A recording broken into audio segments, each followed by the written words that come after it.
साथियों, युद्ध जापान के दरवाजे के करीब आ रहा था। यूनाइटेड स्टेट्स ऑफ अमेरिका एक ऐसा गुप्त हथियार बना रहा था जिसके बारे में ना तो उसके मित्र राष्ट्र जानते थे और ना ही यूनाइटेड स्टेट्स ऑफ अमेरिका की सरकार के टॉप लेवल के अधिकारी। हिरोशिमा के नागरिक भी इस बात से अनजान थे कि उनका जीवन हमेशा के लिए बदल जाएगा।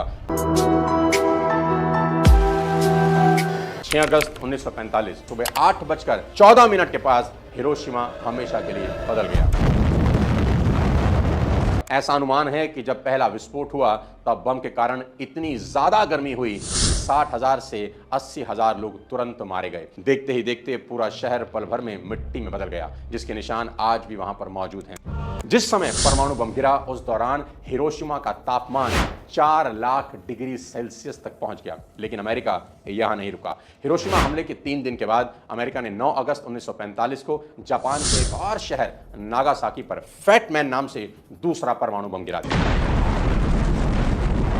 नागासाकी के ऊपर हुए इस हमले में करीब 74,000 लोग एक साथ मारे गए। जो बॉम्ब नागासाकी पर गिराया गया उसका वजन 4500 किलो था और उसमें 6.5 किलो प्लूटोनियम भरा हुआ था। दुनिया में यह पहली बार था जब किसी देश के ऊपर न्यूक्लियर हमला हुआ हो, और इस हमले ने सिर्फ लोगों की जान ही नहीं ली बल्कि जापान में रहने वाले लोगों की आत्मा को हिला दिया। अगले 5 साल यानी 1946 से 1950 तक पूरा जापान सदमे में था। किसी को समझ नहीं आ रहा था कि यहां से वापसी कैसे होगी।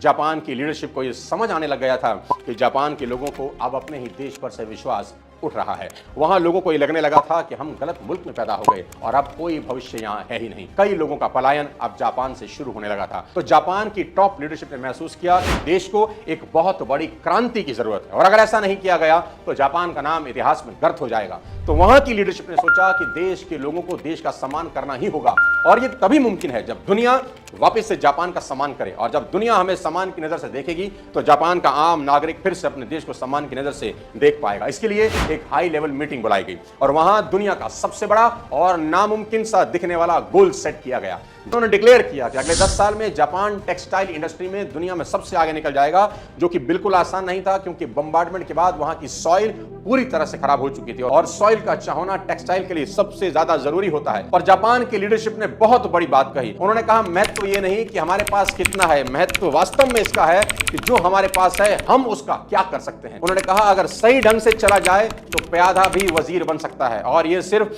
भावनाओं में आकर लिया गया टारगेट नहीं था, ये जापान के लिए करो या मरो का सवाल था। उन्होंने कहा हम ये करके ही दिखाना होगा, और ठीक ऐसा ही हुआ। ठीक 10 सालों के बाद यानी 1960 में जापान दुनिया की सबसे बड़ी टेक्सटाइल इंडस्ट्री बन गई, लेकिन जापान यहां रुकने वाला नहीं था। 1960 में अगला टारगेट लिया कि अगले 10 सालों में हम दुनिया में सबसे बड़े स्टील निर्माता बन जाएंगे, जो कि एक तरह से बिल्कुल नामुमकिन था क्योंकि स्टील मैन्युफैक्चरिंग के लिए लोहा और कोयला, इन 2 चीजों की जरूरत पड़ने वाली थी और ये दोनों ही जापान में नहीं थे। उन्होंने खुद से सवाल किया कि कैसे होगा, तो कहा जापान में नहीं है तो क्या हुआ, दुनिया में जहां है वहां से लेकर आएंगे। तो आयरन और कोल को इंपोर्ट किया गया और साथियों 1970 आते आते जापान दुनिया का सबसे बड़ा स्टील मैन्युफैक्चरिंग यूनिट बन गया। लेकिन जापानी यहां नहीं रुके। 1970 में उन्होंने एक नया टारगेट लिया कि अगले 10 सालों में अब हम दुनिया की सबसे बड़ी ऑटोमोबाइल इंडस्ट्री बनने वाले हैं। 10 तो नहीं लेकिन 11 सालों में यानी 1981 आते आते जापान दुनिया का सबसे बड़ा ऑटोमोबाइल सेक्टर बन गया। दोस्तों, इतिहास में ऐसा कहीं देखने को नहीं मिलता कि 30 सालों में कोई मुल्क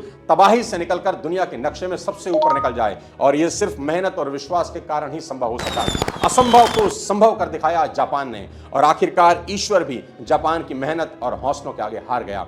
याद रखना, उतार चढ़ाव के बिना जीवन कुछ नहीं है। एक बांसुरी बनाने के लिए बांस को काटना पड़ता है, पत्थर के टुकड़े को मूर्ति का रूप देने के लिए तराशना पड़ता है, चोट सहनी पड़ती है, सोने को कुंदन बनने के लिए आग में तपना होता है, कुछ बनने के लिए परीक्षा और परिणामों से गुजरना ही होगा, और विश्वास रखना होगा कि आखिर में सब अच्छा होगा। जापान की यह कहानी अगर आपको प्रेरणा देती है तो इस वीडियो को सभी के साथ शेयर जरूर करिए ताकि लोग समझ सकें कि कोई भी मुसीबत उनकी विल पावर से बड़ी नहीं होती। अगले किसी और वीडियो के साथ जल्द आपसे मिलता हूं, तब तक अपने स्वास्थ्य का ध्यान रखिए। जय हिंद।